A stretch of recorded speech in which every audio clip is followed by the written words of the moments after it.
আসসালামু আলাইকুম।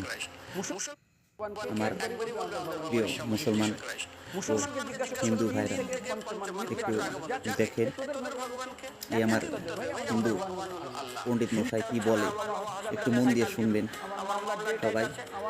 দেখেন আসলে তো কথাগুলা যা বলেছে সত্য কথাই বলেছে। তো সর্বদাই আমরা যেগুলো করি সেই কথাগুলোই তুলে ধরেছে। আমার হিন্দু ভাই ধর্মী ভাইরা যেগুলো বলে সেগুলির কথা তুলে ধরেছে। একটু ভালো করে দেখে, যদি ভালো লাগে, যদি কিছু শিক্ষণীয় থাকে তো অবশ্যই ভিডিও দেখে অন্যদেরকে দেখার সুযোগ করে দেবেন। তো আমি বেশি কিছু বলার চেষ্টা করব না, কারণ আমি ডুয়েট ভিডিও তৈরি করতেছি। ওনারটাই শুনে ভালো লাগলে একটু লাইক কমেন্ট করবেন, অনেকে দেখার সুযোগ করে দেবেন।